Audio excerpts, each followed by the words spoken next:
Oke, assalamualaikum warahmatullahi wabarakatuh. Kita ketemu lagi dan kali ini eh, kita akan coba belajar bareng-bareng tentang health belief model ya, atau model kepercayaan kesehatan ya. Teori ini juga merupakan salah satu teori ilmu perilaku ya, yang dicetuskan oleh Rosenstock ya dan Becker eh, tahun 1900-an ya. Nah, teori ini bunyinya seperti apa ya? Mari kita pelajari bersama-sama ya. Nah, eee, mohon maaf kepotong ya. Ya, intinya adalah, teori HBM atau Health Belief Model digunakan untuk memprediksi ya.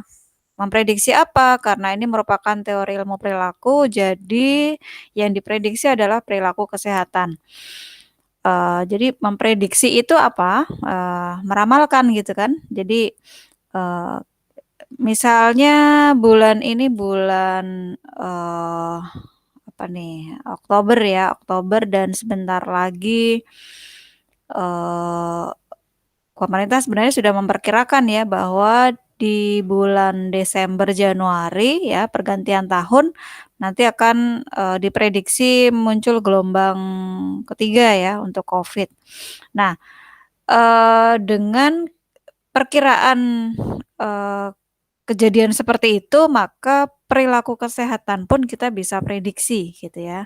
Kita bisa prediksi kira-kira nanti di Desember, Januari itu atau mungkin di bulan-bulan menjelang ya, menjelang gelombang 3 yang diramalkan itu, apakah perilaku kesehatan, dari masyarakat itu akan meningkat atau enggak? Apakah semakin banyak masyarakat yang, makin disiplin pakai masker enggak? Makin disiplin cuci tangan atau enggak? Ya, itu kita bisa ramalkan dengan, menganalisis teori ini ya, menggunakan teori ini. Eee, Akhir-akhir ini health belief model digunakan untuk memprediksi berbagai perilaku yang berhubungan dengan kesehatan ya. Nah, ini dia kerangkanya ya, framework-nya gitu ya, atau bagannya, bagan kerangka, teorinya. Ya, di sebelah, eee, kanan ya, itu ada health belief model yang versi bahasa Indonesianya, sedangkan di sebelah sampingnya itu yang versi bahasa Inggrisnya. Jadi teman-teman nanti kalau mau cari artikel untuk rujukan atau referensi, bisa memasukkan kata kunci atau variabel-variabel yang dicari menggunakan bahasa Indonesia maupun dengan bahasa Inggris ya. Tentu kalau pakai bahasa Inggris, biasanya akan lebih banyak ya artikel-artikel yang kita bisa dapatkan, gitu. Baik, kerangka teori ini ya, disusun oleh, berapa variabel nih, 1, 2, 3, 4, 5, 6, 7 ya. Ada 7 variabel yang menyusunnya, gitu ya. Variabelnya apa saja ya, diawali dengan variabel demografik ya. Variabel demografik itu, apa saja sih ya, ada umur, ada jenis kelamin, ada pendidikan, ada pekerjaan dan seterusnya ya, yang ada kaitannya dengan demografi ya atau kependudukan. Nah, arahnya kemana ya, arahnya ke isyarat bertindak, ke persepsi kerentanan, persepsi keparahan, persepsi keuntungan, persepsi pengorbanan. Ya, jadi mungkin nanti dalam penjelasan di, ke belakang nanti, ya nanti mungkin, saya pakai campuran ya antara, bahasa Inggris sama bahasa Indonesia ya, karena biasanya apa ya, jadi lebih gampangnya menyebutnya benefit atau keuntungan atau cost atau pengorbanan gitu, nanti mungkin agak campur. Jadi teman-teman semoga nanti bisa dimudahkan ya dalam memahaminya. Oke, nah kita lihat satu-satu ya. Tadi, banyak sekali variabelnya dan kita akan mulai dari persepsi kerentanan ya. persepsi kerentanan atau perceive of susceptibility of illness ya. Jadi kalau saya biasanya, ngajari teman-teman mahasiswa itu untuk mudah mengingatnya ya, untuk gampang mengingatnya adalah kalau persepsi kerentanan dan persepsi keparahan itu kaitannya dengan, penyakitnya ya. Dia merasa rentan kena penyakit X atau enggak, dia merasa bahwa penyakit X itu parah atau tidak gitu ya. Jadi kaitannya dengan penyakitnya. Persepsi kerentanan dan persepsi keparahan itu kaitannya dengan penyakitnya. Sedangkan persepsi keuntungan dan pengorbanan atau benefit dan cost ya, itu kaitannya dengan perilaku ya, perilaku yang akan dilakukannya ya. Misalnya kalau penyakitnya Covid, perilakunya apa nih yang mau diukur ya? Perilakunya misalnya pakai masker ya. Nah, jadi kalau, eee, di sini kerentanan dan kerentanan dan keparahan ini hubungannya dengan Covid-nya ya, dia merasa rentan apa enggak, dia merasa bahwa Covid itu rentan parah apa enggak ya, serius apa enggak gitu, kaitannya dengan penyakitnya. Tetapi kalau persepsi keuntungan dan pengorbanan kaitannya dengan perilakunya. Contoh misalnya penggunaan masker, apa sih keuntungannya dari menggunakan masker itu? Apa sih, kerugiannya ya, atau pengorbanan apa sih yang harus dikeluarkan oleh seseorang untuk pakai masker ya? Jadi kaitannya dengan perilakunya. Nah kita, 4 variabel ini ya. Nah kita akan kupas satu-satu, mulai dari persepsi kerentanan. Rentan ya, kata kuncinya adalah mungkin kena atau beresiko. Ya, semakin seseorang beresiko, semakin seseorang merasa ya. Jadi karena di sini ada persepsi, hati-hati ya, jadi bukan kerentanan saja tapi ada persepsi kerentanan ya. Karena di teori aslinya itu bunyinya perceived ya, perceived berarti artinya persepsi. Bedanya apa sih? Kalau kerentanan itu berarti Eee, dia itu rentan atau tidak sebenarnya gitu ya. Tapi kalau persepsi kerentanan, dia merasa rentan nggak gitu ya. Bisa jadi seseorang itu sebenarnya rentan, tapi dirinya tidak merasa rentan ya. Nah jadi, mudah-mudahan gampang ya untuk membedakannya, hanya beda satu kata, persepsi saja, tapi artinya sudah berbeda ya. Kerentanan berarti posisi sesungguhnya dia rentan atau tidak. Tapi kalau persepsi kerentanan itu apakah dirasakan nggak sih, ngeh nggak sih gitu ya. Kalau anak sekarang itu bilangnya ngeh gitu ya. Ngeh nggak sih kalau dia itu rentan, dia merasa rentan nggak sih? Dia tuh sebenarnya rentan loh, tapi merasa rentan nggak gitu ya, gitu. Jadi itu persepsi kerentanan. Ketika seseorang merasa mungkin kena, ya mungkin kena apa? Penyakit ya, tadi kaitannya dengan penyakit. Ketika seseorang mungkin kena penyakit atau semakin besar kemungkinannya untuk kena penyakit, maka dia cenderung melakukan perilaku kesehatan. Kita tilik lagi bagannya ya, bahwa persepsi kerentanan arahnya ke perilaku atau kecenderungan berperilaku ya. Jadi ketika seseorang merasa rentan, maka dia cenderung berperilaku. Ketika dirinya rentan terkena Covid, maka dia cenderung rutin memakai masker, ya. Bu, apa bedanya kecenderungan perilaku dengan perilaku, ya? Likelihood of behavior dengan behavior, apa bedanya, ya? Jadi kalau behavior artinya perilaku, ya perilaku itu dilakukan atau tidak dilakukan. Tetapi kalau kecenderungan berperilaku ya atau likelihood of behavior artinya adalah cenderung dilakukan atau tidak. Atau bisa dikatakan kita memprediksi perilaku itu kira-kira besok-besoknya itu akan dilakukan apa enggak gitu ya. Kalau tadi saya contohkan gelombang 3 antara Desember Januari ya. Berarti kalau dia merasa rentan terkena Covid, beberapa bulan sebelum itu kira-kira orang-orang mau pakai masker apa enggak gitu ya. Kalau mereka merasa rentan atau semakin merasa rentan untuk kena Covid, semakin merasa berisiko untuk kena Covid, maka kita bisa prediksi. Prediksinya apa? Wah, ini bisa dikatakan kalau masyarakat akan disiplin nih pakai masker ya, jelang Desember Januari gitu kan pergantian tahun karena ini juga liburan panjang, long weekend ya, jadi, tempat wisata juga, ada yang sudah sekian persen dibuka ya, 50% dibuka sehingga mobilitasnya akan tinggi. Nah, itulah kenapa diprediksi akan muncul gelombang ketiga ya. Nah, tapi semoga tidak sampai menimbulkan banyak korban ya, dan kita selalu dalam lindungan Allah Subhanahu wa taala ya. Amin. Gitu. Jadi, tadi di awal saya bilang bahwa ini, Rosenstock itu ya membuat teori ini ya, artinya adalah untuk memprediksi gitu kan, meramalkan kira-kira masyarakat itu nanti-nantinya akan berperilaku ini apa enggak gitu kan. Kita bisa prediksi dengan mengukur variabel ini ya, mengukur 5 variabel ini. Kalau masyarakat merasakan rentan terkena Covid, maka kita bisa prediksi bahwa mereka akan disiplin pakai masker, mereka akan disiplin cuci tangan, gitu ya. Kecenderungan perilakunya bisa kita prediksi. Nah, pertanyaannya, kecenderungan perilaku itu sudah dilakukan atau belum sih? Ya, belum ya. Kecenderungan perilaku itu kan namanya ramalan ya. Ini beda dengan ramalannya Mbak Yu ya. Jadi ramalan, bukan paranormal ya, tapi maksudnya kita meramal dengan menggunakan ilmu pengetahuan ya, atau dengan menggunakan teori. Nah, kali ini teori health belief model.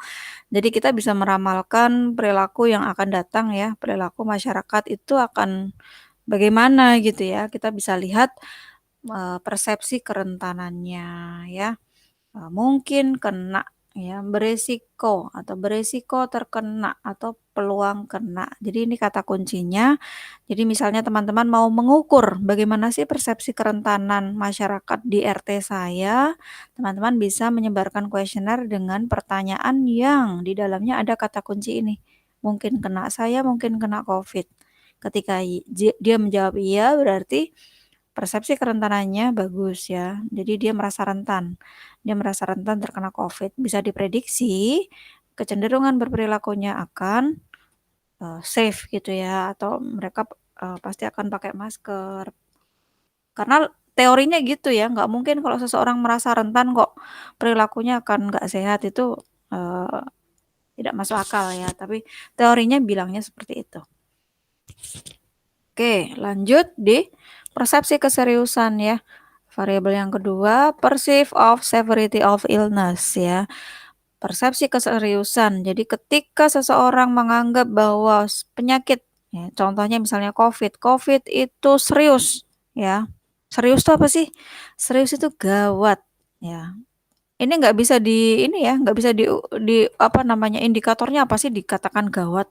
Ini persepsional banget ya, dan subjektif, setiap orang berbeda-beda. Ada yang menganggap bahwa penyakit ini gawat, ada yang enggak, ada yang agak gawat, ada yang enggak sama sekali, beda-beda. Makanya itu harus diukur gitu kan. Ya, kata kuncinya adalah gawat, serius, parah, bahaya, bisa mengakibatkan kematian, atau kalau masuk rumah sakit biayanya besar, sakitnya lama, kronis ya. Itu kategori dari parah atau serius ya. Nah, jadi persepsi keseriusan, persepsi kerentanan kaitannya dengan penyakitnya. Kita lanjut ke persepsi pengorbanan atau perceived of cost ya. Semakin banyak pengorbanan yang dikeluarkan untuk melakukan perilaku itu, maka dia cenderung tidak akan melakukan perilaku itu. Contoh, kalau seseorang merasa bahwa pakai masker itu engap, keringetan, kemudian apa ya, gerah, panas dan lain-lain ya, artinya itu semua kan cost ya, cost yang harus dia bayar gitu kan untuk pakai masker gitu.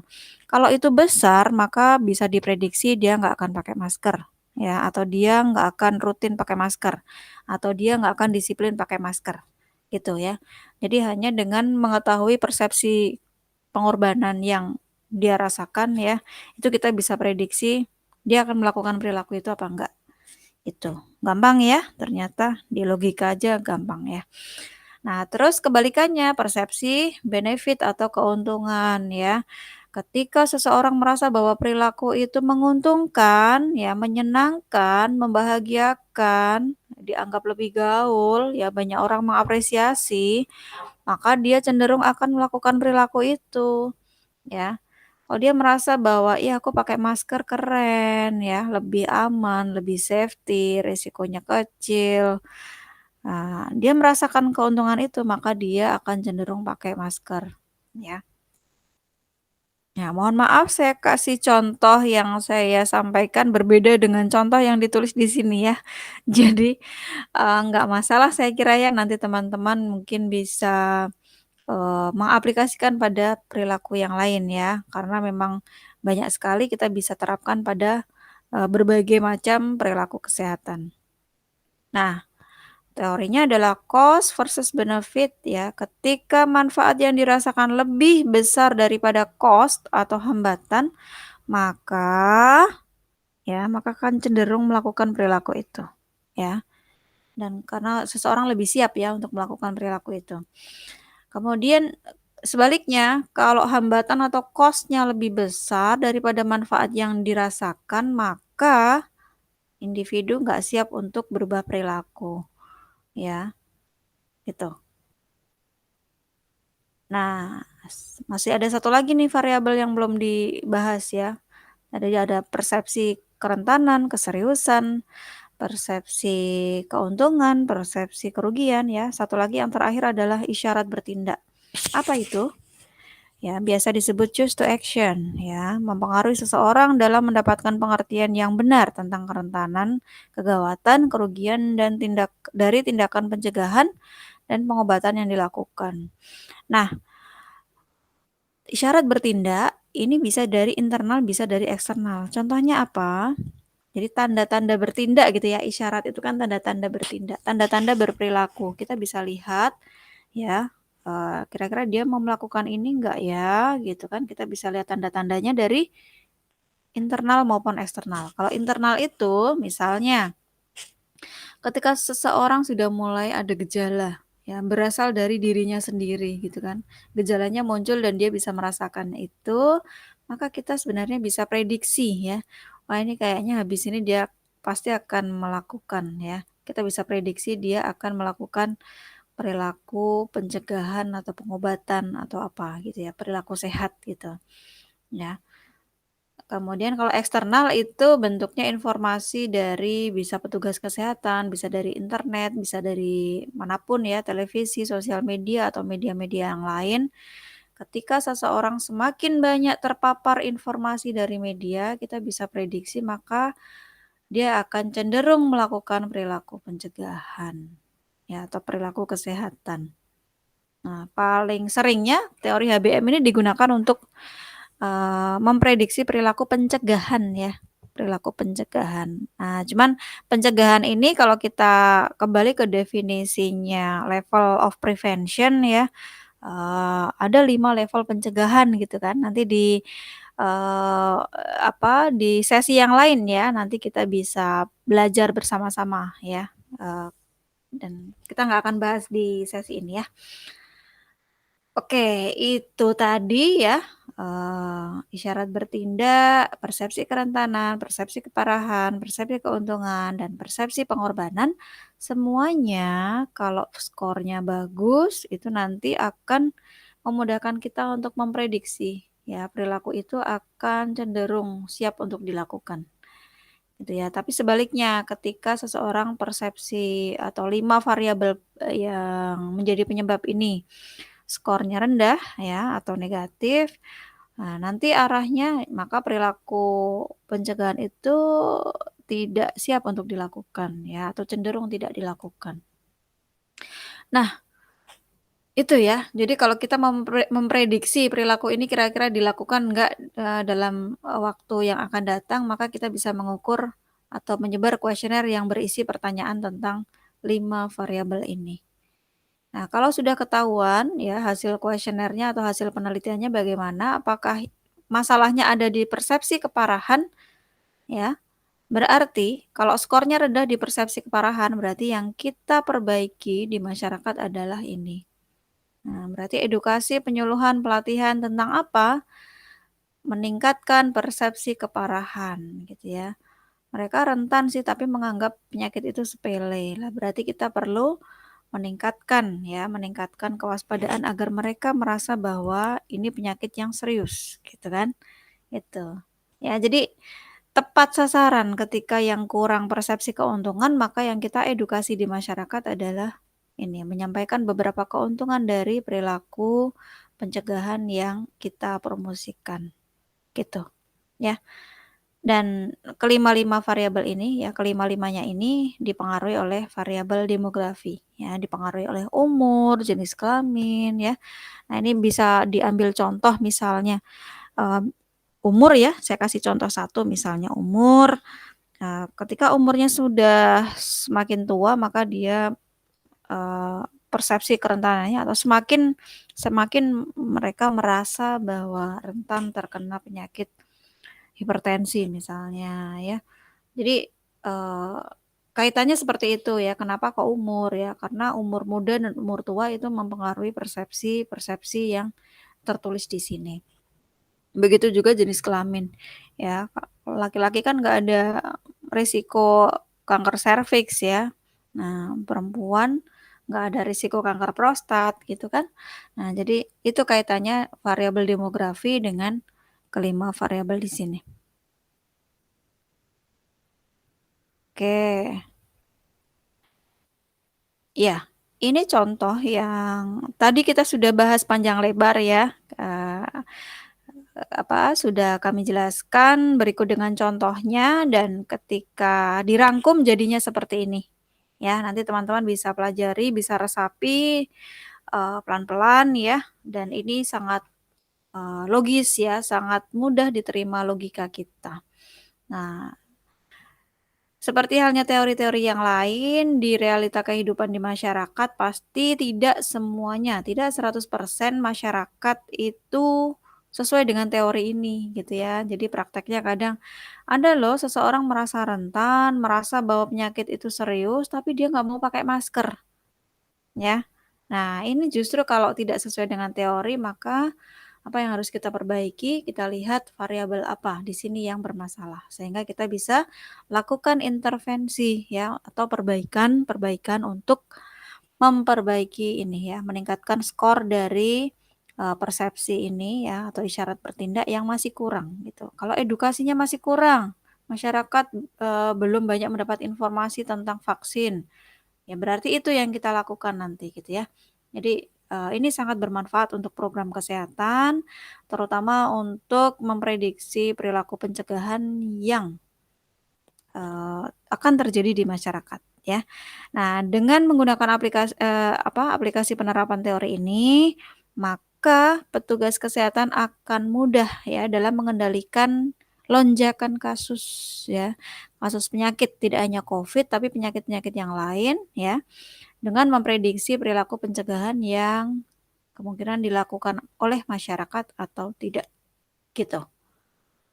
Ya, silakan nanti kalau sudah jelas untuk latihan bisa teman-teman, buat contohnya pada perilaku pencegahan yang lain, dibuat persepsinya kira-kira bunyinya seperti apa, dan, eee, semoga nanti akan semakin mudah ya seiring dengan seringnya berlatih. Itu mungkin ya, terima kasih untuk, sudah belajar bersama tentang teori health belief model dan, sampai ketemu dalam pembahasan materi yang lain lagi ya. Selamat siang. Assalamualaikum warahmatullahi wabarakatuh.